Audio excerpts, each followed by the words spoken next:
እሱን እንኳቱ እኔም ታዝቤያለሁ። ኧረ እማዬ ምንም የለም። በቃ መቀራረብ ብቻ እኮ ነው።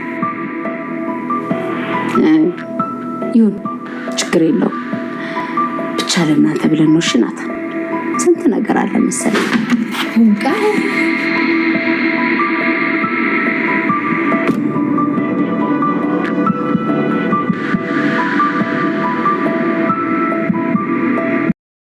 አንድ አይነት ነው ያደረግነው እንዳትጣሉ ብለን።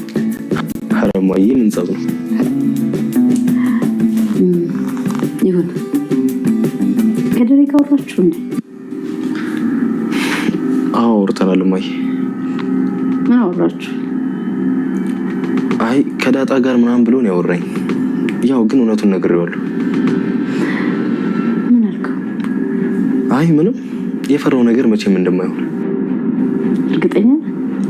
እንደውም እማዬ ከምር አባዬ በጣም ልቤን ነክቶታል። ወይ ናትዬ እስከፋ እንዴ? አይ እንደዛ አይደለም፣ ግን በቃ አባዬ ልክ ነው። ሰላምና ናታን ሲያወሩ የሰማኋቸው። ይኸውልሽ ውሃ የማይሆን ነገር አወራለሁ ብትይ በጥፊ ነው ማጮልሽ። እሺ ምንድን ነው የሰማሽው? ሲያወሩ የሰማኋቸው ምን ቆንጆ ቢኖር የሚደነቅ ውበት፣ ያንቺስ ልዩ ነው አንቺስ ሁኚበት፣ በዚህ ጨረቃ እምልልሻለሁ ብሏል። ናታን ለዳጣ ነው ያለው፣ እኔ አላልኩም። ናታን ለዳጣ ደስ አይልም? የዛሬው ሙቪያችሁ ወይኔ በጣም ነው ደስ የሚለኝ። እንኳን ተፋቀራችሁ፣ እኛ ደስ ብሎናል፣ እኛ ተመልካቾቹ ደስ ብሎናል። ኤኒዌይስ የማያልፍ ቀን የለም፣ ሁሉም አለፈ። ዳጣም በቃ ሁሉም ሆነ።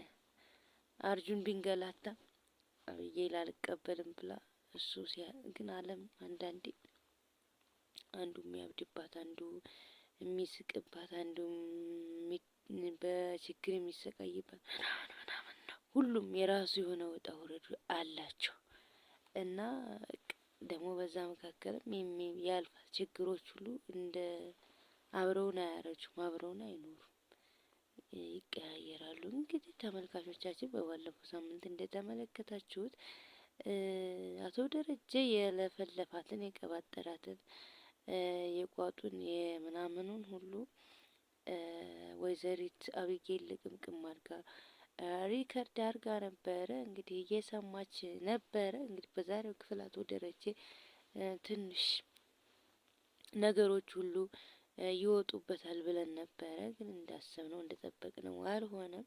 ግን ደስ ብሎናል ስላልሆነ፣ ምክንያቱም ሪከርድ አላረገላትም ነበር። ሚሞሪው 2GB ነው ተብላ ነበር ልጅቷ። እንግዲህ ያረገላት ትንሹን ነው። ጥሩነቱ አሪፉን ፓርት ነው ያረገላት። አባታትን ግን እሱ ማርያምን ስካር ይነክል መንፈስ ያስታል እንዲህ ማለት ቢያንስ ከማን ጋር እንደተኛ ምናምን አያውቅም። ብቻ ከባድ ነው። የዛኔ የተኛውን ሙሉ ረስቶታል። ድጋሚ ከሷ ልጅ እንዳለ አያውቅም። ከማን እንዳረገች ተናገሪ እያለ ያው ሲያፋጥጣት ነበር። እንግዲህ አቤጌል በዚህ አጋጣሚ የእሱ ልጅ እንዳልሆነ አቤጌል እንትን ብላለች ማለት ነው። አረጋግጣለች። ያረጋገጠች መስሏታል። እንግዲህ ያው በዚህ ሪከርድ ያው ነገሮች ቀስ እያሉ መውጣታቸው አይቀርም። ግን በአንዴ ሲወጡ ቤት ይነዳሉና ይከብዳል። ባለመጋለጡ አቶ ደረጀ ደስ ይላል። አሪፍ ነው። ደስ ብሎናል ማለት ነው። እንግዲህ ዳጣና የናታን ፍቅር ነው። እንግዲህ ፍቅር በፍቅር ናቸው። ወረኛ የሚያወራ ብለዋል እነሱ። ምንም ሌላ ዓለም ውስጥ ናቸው። አቢጌልም ዝም ብለሽ ያንን የህንድ ጣዖትሽን ተጠጊ። ግን በስመ አብ ማርያምን እናት ለልጇ እኮ ማትሆን የላትም። በቃ አሁን እናቲቱ በጣም ትጨነቃለች። ሚያገባት የለም፣ ከአቤጌል ጋር አብሮ የሚኖር የለም ምናምን። ሴት ልጅ በትዳሯ እንትን ከሆነች በቃ ህይወቷ ሁሉ ምስቅልቅል ያለ። አታስቢ፣ ያው እኛም አለን። ስለዚህ በቃ እያለች እየተጨነቀችላት ነበረ። ግን ያው በቃ ዳጣን ደግሞ ልፋቷን ቁጥሩ እንግዲህ መጨረሻቸው ካማረ ናታንን ሰጥቷታል ማለት ነው። ያው በናታንና በናታንና በዳጣ ግንኙነት እትዬ ማርታ ልክ አይደለ ማሚን ልክ እንዳላደለ ስህተት እንደሆነና ቀን እንደተቀየመች ለአቶ ደረጀ ነግረዋለች ማለት ነው።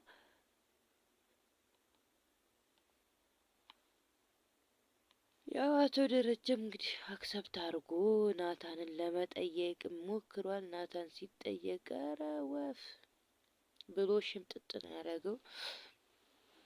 አይደለም አሁንም አይሆንም፣ ወደፊትም አይሆንም፣ መቼም አይሆንም ብሏል ማለት ነው።